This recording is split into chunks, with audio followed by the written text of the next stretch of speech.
Em 9 minutos hoje vamos falar um pouco de história e para isso vamos conversar com o professor de história, historiador, professor de Idade Média da UFES, Ricardo Costa. Ricardo, você é especialista, na verdade, ficou na produção em Idade Média. Uma questão que nos intriga é isso, estuda-se Idade Média para quê? Para nada. Na verdade, o estudo da história é um estudo que não tem uma função prática. Nós não trocamos lâmpadas, não consertamos carros, não transformamos nada materialmente falando. Uma parte, só não, isso contradiz todo o empolamento de historiadores que nos ensinam que, ao estudarmos o nosso passado, conseguimos lançar luzes sobre o nosso presente. Em parte. Chegamos até onde chegamos. Não, em parte sim, é verdade. Mas a maior parte do passado... É diletantismo mesmo. É claro, e isso é a função mais nobre da ciência, você fazer a ciência pela ciência, porque é um bem saber. Saber é uma coisa boa, conhecer é uma coisa boa. O mesmo motivo que leva as pessoas a visitar os museus. O mesmo motivo que leva o meu filho de 10 anos, que quando tinha 5, adorar os dinossauros. Por que as crianças gostam dos dinossauros? Não tem explicação. As pessoas gostam de saber o que aconteceu. Isso nos difere dos animais. Embora não tenha, digamos, uma aplicação prática. Ainda que não tivesse nenhuma obrigação prática. E pelo contrário, antigamente, na Idade Média, se definia a atividade humana em 2 grandes blocos. Um era o bloco das atividades servis, que prendiam o espírito. Por exemplo, o meu amigo Onofre lá da UFES, que ele é o dono lá da lanchonete, ele chega às 4h30 da manhã. Ele vai embora às 10h30 da noite. Ele ganha um bom dinheiro, mas ele está preso ali. Isso de um lado. O ferreiro, o mecânico, o padeiro, o carpinteiro, são pessoas que trabalham, mas estão presas. De outro lado, tem as artes liberais, porque libertam o espírito. Uma hora você está aqui, uma hora eu estou aqui conversando com você, amanhã eu estou na UFES dando uma aula, semana que vem eu posso viajar para um congresso, participar, porque eu estudei as artes que libertam o espírito da matéria. Era essa a definição básica do mundo antigo que foi repassado para o medieval e permanece hoje ainda. Importante, é muito importante. Agora, o que fica de, digamos assim, de registro positivo, porque, como você falou aí a respeito dessa predileção do gosto e da própria idiosincrasia, há quem veja nisso um glamour também, até porque as imagens que nos chegam da Idade Média são um pouco glamourosas também, sim, né? Sim. Tem os dois lados. Cavaleiros, tem o terror, senhores feudais, e tem o fascínio, tem as duas coisas. Mas qual o acervo positivo da Idade Média? Qual o legado positivo da Idade Média? O legado mais importante que esses 1000 anos trouxeram para a humanidade, pelo menos do mundo ocidental, foi o conceito de democracia, por incrível que possa parecer, que eram monarquias, né, embora monarquias eletivas no início, e a dignidade humana, em segundo lugar. Porque, só para ficar num simples exemplo, o mundo antigo é um mundo de escravos. A democracia grega é uma democracia para meia dúzia de pessoas. A maior parte das pessoas... não eram cidadãos. Não eram cidadãos. Ao passo que na Idade Média, com o surgimento do cristianismo, gradativamente a condição da maioria melhorou. Por incrível que pareça, nós aprendemos nos livros de 2º grau, pelo menos na minha época aprendíamos assim, que o pobre coitado do servo vive ali como que amarrado à terra, só falta um grilhão prendendo, que ele não pode sair para lugar nenhum, ele não pode ir no Maracanã, ele não pode tomar uma cervejinha, ele está o dia inteiro trabalhando na terra. Isso é verdade. Em parte, porque eles também faziam peregrinações. Santiago de Compostela está hoje até aí, está até aí, até hoje. Mas também é verdade que eles não podiam ser expulsos da terra. E eles tinham terra. Isso é uma coisa interessantíssima. E eles não são mais escravos, eles não são mais um gado que fala, eles não são mais uma coisa. Eles têm seus direitos, embora tenham muitos deveres também. Então isso, de 500, 600, estou falando aqui numa longa duração, é uma melhora impressionante para a maior parte da humanidade que vivia na época. Não tem como a gente pode criar uma associação íntima entre feudalismo e Idade Média.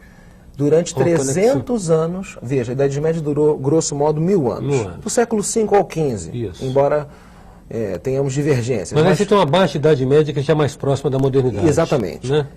Nessa baixa Idade Média do século X ao XIII, existiu o que nós chamamos de feudalismo. E nesse feudalismo surge a progressiva degradação e deterioração do sistema com o surgimento dos burgos, as comunas dos artesãos. Eustáquio, você sabe. Não, isso é que tem que saber o mesmo para poder te perguntar. Isso, exatamente isso. Tá, então, de uma certa maneira, na medida que o homem migra mais desse aspecto rural e refém da terra para a cidade, por que seria um cosmopolitismo, ele começa a dissipar as trevas da Idade Média. As cidades nunca Você deixaram... não gosta que falem trevas da Idade Média? Eu acho que você é isso... um cara que deve ter vivido nessa época. Não fala isso, não. Não, eu gosto muito de ter um banheiro, de ler meu jornal. Eu sou um homem da pós-modernidade, sou um homem do meu tempo. Eu não gostaria de voltar, não. Menos mal. Não gostaria, não. Mas... comparando retrospectivamente, porque seria uma maldade você comparar aquele período com o que veio depois. Eles não conheceram o que veio depois. Seria como um homem daqui a 1000 anos... Eles eram modernos na época, você quer dizer? Eles se diziam modernos. Eles eram modernos. O mais incrível, nós somos modernos. Agora, uma questão, Ricardo, é uma coisa que não sei se é da Idade Média, mas suspeito que seja, aquelas belíssimas catedrais. Aquilo é da Idade Média, né? Sim, impressionante. Sim. Primeira vez que eu vi uma catedral, catedrais eu virei a curva da rua em Freiburg e vi uma catedral, é uma coisa absolutamente impressionante. O engenho humano fez aquilo, que a mão humana fez aquilo. Uma coletividade. E as cidades competiam entre si para ver quem conseguia erguer o seu monumento mais grandioso. Você falou em cidades, eu queria te responder. As cidades nunca deixaram de existir. Elas diminuíram de tamanho. Roma, no período medieval, tem 1/3 do tamanho da Roma do mundo antigo, por causa das invasões bárbaras. Mas também é verdade que essas cidades que diminuíram de tamanho, houve uma redistribuição de gente na Terra, elas mantiveram um pouco da educação, um pouco do comércio e por aí vai. De modo que é uma meia-verdade. Existem cidades, mas o mundo rural também tem a sua pujança. Em 9 minutos, hoje nós estamos conversando com o professor universitário Ricardo Costa. Nós voltamos já.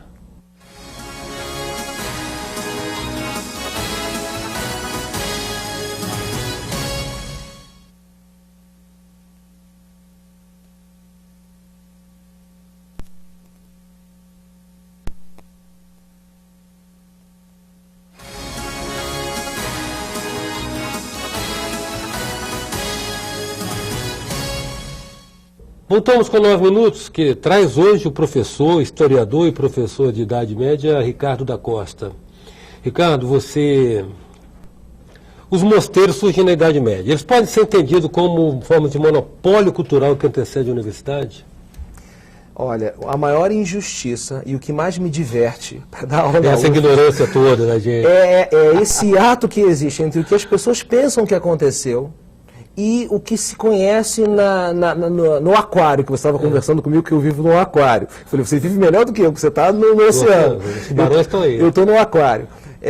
A maior injustiça que é feita nos livros de segundo grau e em alguns professores que são verdadeiramente ignorantes, porque ignoram, não leram os documentos de época. Recursos medievais, não faço isso padrões medievais. Isso não faça isso comigo, Eustáquio. Eu me bato de noite em casa. É em relação à igreja, Eustáquio, porque a igreja, ao contrário do que dizem os filmes, a igreja foi a maior propagadora da educação. Vou te dar uma simples explicação que você vai entender, sem conhecer a Idade Média. Para o judeu, para o cristão e para o muçulmano, são as 3 religiões chamadas do livro. Para essas 3 culturas, o crente só é crente se ele sabe ler, porque são religiões do livro. De modo que, se ele não sabe ler, ele não pode crer. Elas obrigam o crente a ler, a aprender a ler. E todos os monges medievais, professores medievais, bispos, etc., lamentam a decadência da educação e tentam, na medida do possível, com parcos recursos, com pouca gente, difundir a educação. Eles, pelo contrário, eles sofrem. Por exemplo, Gregório de Tours, no século VI, escreve um livro contando a história dos francos, os atuais franceses. E ele começa assim, pelo amor de Deus, ninguém mais lê aqui. Eu estou sozinho. Você imagina você que sabe ler num mundo que ninguém sabe ler. a sua solidão. Você gosta de poesia, você gosta de literatura. Veja bem, mas há controvérsias, porque acho que exatamente isso era a razão da fonte do poder. O domínio da informação restrita. Você até questionou aquele livro do Humberto Eco, que é o Medieval. Né? Ele é um grande medievalista. Ele é um grande medievalista. Ele mostra muito, de uma certa maneira, como se trabalhava com o monopólio da informação. Esse filme... Tanto assim que a prensa de Gutenberg vem, de uma certa maneira, soprar os ventos da cultura pela possibilidade da informação disseminar no livro. Eu preciso lhe dar essa informação. Eu preciso. Todo o conhecimento antigo, desde os textos científicos, pseudocientíficos, até literatura profana e erótica, foram transmitidos para o mundo moderno por causa dos copistas medievais. Os caras, você imagina, você é um monge, está lá no mosteiro e o abade fala assim: meu filho, agora o seu dever de casa é copiar a República de Platão. Só tem esse exemplar, está acabando, está estragando o papel. Você vai ficar um ano copiando, não pode errar, tem que ter uma letra bonitinha, e o cara sofre ali porque ele não pode encostar o braço, não pode respingar a tinta. É um trabalho minucioso de preservação. Não é verdade. Humberto Eco, para voltar ao Nome da Rosa, que todo mundo conhece o filme, que é fantástico, Sean Connery. Minha mulher adora o Sean Connery. Né? Humberto Eco é um grande medievalista, escreveu um best-seller com todos os lugares comuns que as pessoas pensam que aconteceu na Idade Média, misturou aquilo num balaio de gato. Na verdade, né? É um filme policial, é um romance policial, mas nada daquilo... Eu assino embaixo para você e depois te convido, e eu convido ao seu espectador que visite o site do professor Jean Lawande, da USP. Ele tem uma editora com mais de 20 revistas internacionais em São Paulo. Cada revista tem 15 artigos e ele tem um artigo sobre o Nome da Rosa, contestando essa heresia, vou usar um termo medieval, que Humberto Eco falou que ninguém podia rir, que era proibido rir. Você imagina um mundo de jovens, adolescentes, que ninguém deu uma gargalhada? Mas o livro não tem jovens, o livro os monges são todos velhos, idosos. Mas é um absurdo, porque a média de vida, na época, era de 34, 36, 38 anos. Nós temos exceções, gente com 70, com 80. Mas a média de idade, nós seríamos velhos na Idade Média. Um mosteiro medieval é composto por jovens de 15 a 25 anos que recebem, inclusive, órfãos. Os mosteiros medievais são classificados pelos especialistas como orfanatos. Eles recebem crianças abandonadas e educam essas crianças. Agora, Ricardo, então veja bem, o que a gente pode trazer, o que a Idade Média nos leva, voltando aquilo, ela traz, você falou, de uma certa maneira, uma redenção da mulher na medida que ela perde aquela posição de extrema submissão. O caso da mulher é notável. Né? Deixa de ser coisificada. O caso da mulher é notável, porque os alunos só entendem a misoginia dos padres, isto é, o discurso contra a mulher, porque provém da Bíblia. Né? A mulher não foi criada à imagem e semelhança de Deus, exatamente. Então ela está abaixo do homem, ela está ali para servir e acompanhar e coadjuvar. Exato, né? Essa é uma interpretação. Isso é verdade. Isso todos os padres falam, os medievais. É verdade que eles falam. Você não está falando que a mulher é isso não, né? Não, claro que não. Não faço isso comigo, minha mulher me mata, né? Tá. Não. Mas isso é verdade. Mas de outro lado, como eles dizem que somos todos iguais perante Deus, e a mulher é chamada a dar o seu depoimento, dou o exemplo do casamento. Se a mulher falar não diante do padre, é não. Então isso eleva gradativamente a condição jurídica feminina, apesar do discurso antifeminista. Teríamos então esse resgate da mulher, da própria criança, o surgimento das universidades, a construção das catedrais. Só isso acaba com a tese de Idade das Trevas. Eu piso num solo medieval, aqui em Vitória.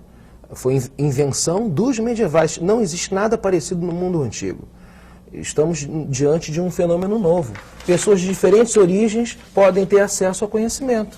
Isso é uma maravilha, Eustáquio. Ricardo, eu agradeço muito a sua presença aqui. Acho que é interessante estar trazendo essa oportunidade de discutir, inclusive para reformular um preconceito contra um velho clichê, né? É um velho clichê. Eu agradeço a sua presença. Eu te agradeço muito. Queria indicar para os seus espectadores o meu site, www.ricardocosta.com. Eles vão ter acesso a documentos, imagens, pinturas, artigos. Tem um material farto lá.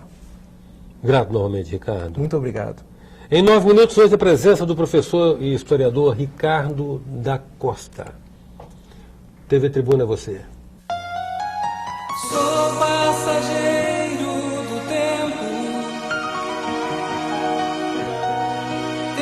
tentando entender